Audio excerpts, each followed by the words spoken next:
General Motors led a coalition of companies hell-bent on killing electric streetcars in the 1940s.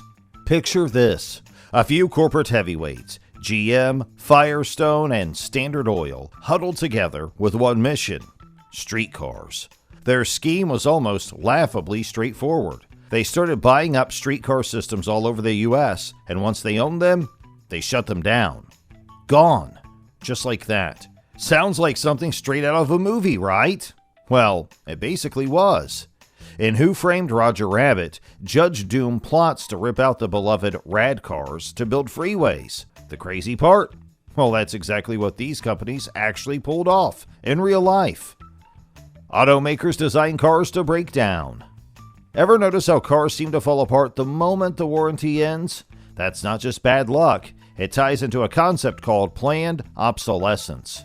The idea is simple. Manufacturers design parts with built-in lifespan, so you'll eventually have to repair or replace them. Or better yet, buy a new car. After all, no company wants a car to last forever. It's costly to build, and honestly, drivers crave something new. Planned obsolescence keeps the cycle turning. Old car out, shiny new one in. Automakers provide upgraded cars for the press. Lincoln thought they could sneak one past us by throwing a set of Michelin Pilot Super Sports on the MKZ. Nice try. Car fans spotted that trick instantly. But Lincoln wasn't alone in this little performance. Jaguar had been doing the same thing way back with the legendary E-Type, carefully tuning those early cars so the press could brag about hitting that magical 150 miles per hour. And then there's Ferrari, a brand that's practically built its reputation on this kind of theater, always making sure the numbers sounded just as dramatic as the cars looked. Hey, before we keep it moving, can I ask you a quick favor? If you're feeling this content, go ahead and hit that like button and subscribe. Alright, let's get back to it. The Tucker 48. Back in 1948, Preston Tucker burst onto the scene with a car that looked like it came straight out of the future. His Tucker 48 had innovations no one had seen before, and for a brief moment, it looked like Tucker was about to shake up the entire auto industry. And then, almost overnight, everything collapsed. The government launched an investigation, his investors pulled out, and by March 1949, the company was bankrupt after building just 51 cars. That's where the crazy whispers come in. Many believe the big three, GM, Ford, and Chrysler, saw Tucker as a threat and used their influence to crush him with legal trouble. The SEC even put Tucker on trial for fraud, though he was acquitted. Still, the timing felt way too convenient. Porsche sandbags the Cayman. Anyone who's into cars knows the secret. The lightweight, mid-engined Cayman is actually the sharper machine compared to its big brother, the 911. Porsche knows it too, but they've always kept the Cayman on a leash, and that's why it's always been given a little less power, strictly to preserve the sacred Porsche hierarchy. But then Porsche dropped the Cayman GT4, and suddenly people started asking questions.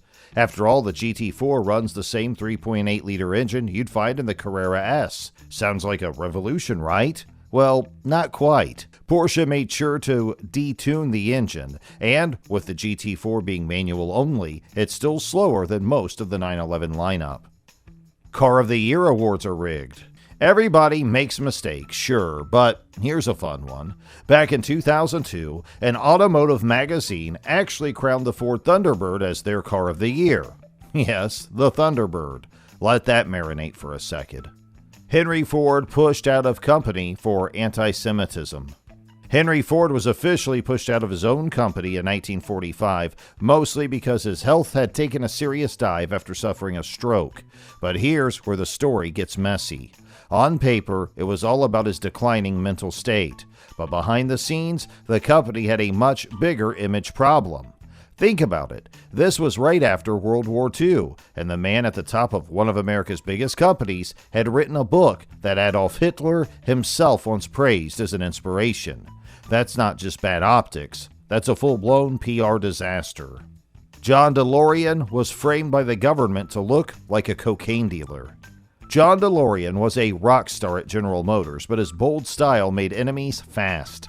After walking away, he lit up the industry with a tell-all book slamming GM, then launched his dream project, the DeLorean Motor Company. But when money troubles hit, things spiraled. A neighbor, secretly working with the FBI, lured him into an 8-figure cocaine deal. Caught on tape, DeLorean fought back, claiming it was entrapment, and shockingly, he won. Afterward, he accused GM of pulling the strings to kill his company before it could take off. Porsche actively engages in historical cover-ups. The story of the Volkswagen Beetle, Porsche 356, and the iconic 911 isn't as straightforward as Porsche's official history would have you believe. The Beetle especially has theories flying in every direction. Some point to Joseph Ganz, a Jewish engineer who built a strikingly similar car years earlier. Others claim Ferdinand Porsche borrowed heavily from a Czech company called Tatra, whose designs looked almost identical.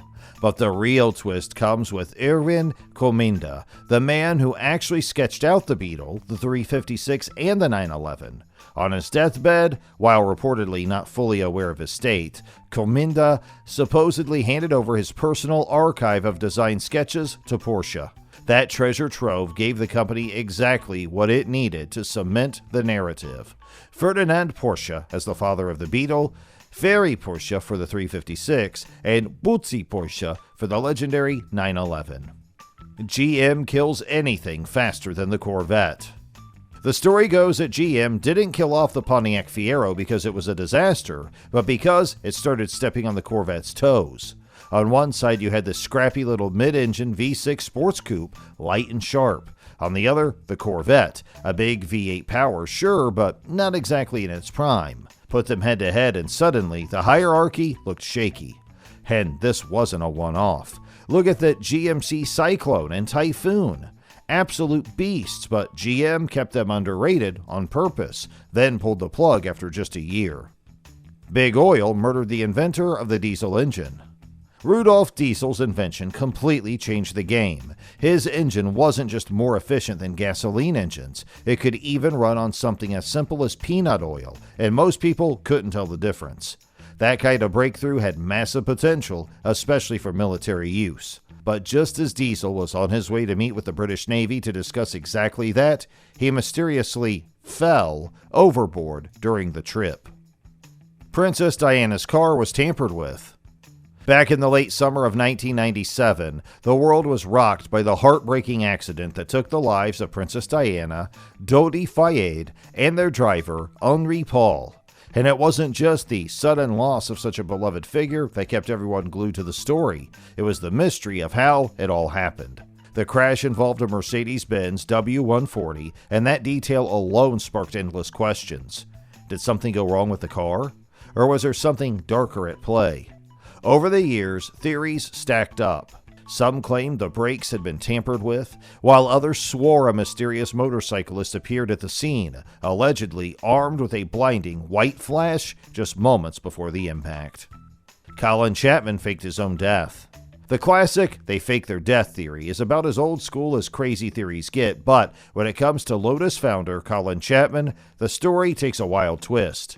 Some people believe he didn't actually die of a heart attack in the 1980s, but instead slipped away to live out his days somewhere in South America well into his 90s.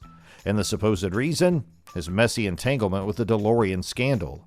Chapman was neck-deep in legal trouble from that fiasco, so, for conspiracy theorists, the timing of his sudden death feels just a little too convenient. The water-powered car and the mysterious Mr. Meyer. In the 1990s, inventor Stanley Meyer claimed he had cracked the code for a car that could run on nothing but water. His water fuel cell supposedly split water into hydrogen as the car drove, and his prototype dune buggy grabbed headlines and investor money. 100 miles per gallon of water? It sounded miraculous, and according to physicists, impossible. But the real drama wasn't the science. It was what happened next. In 1998, during a restaurant meeting, Meyer suddenly stood up, shouted, "They poisoned me," and collapsed. His death was ruled a brain aneurysm, but conspiracy theories exploded. Many believe he was silenced by big oil, car companies, or even government agencies terrified of a trillion-dollar disruption. After all, a working water-fueled car would have destroyed the petroleum industry overnight. While skeptics argue his invention never passed peer review, believers insist the technology was real, but suppressed. Elon Musk is an alien. Elon Musk has a way of making headlines that sound more like science fiction than reality. At one point, he casually suggested on Twitter that the Egyptian pyramids were probably built by aliens. Not long after, he floated the idea that we're all just living inside some giant computer simulation because, well, video games. Then there's his obsession with space. First, he built a car. Then he built a rocket. And just to prove he could, he strapped the car to the rocket and launched it into orbit. If that isn't the behavior of someone from another planet, he's also openly admitted he wants to retire on Mars. Which leaves only one question. Maybe he's just planning on going home.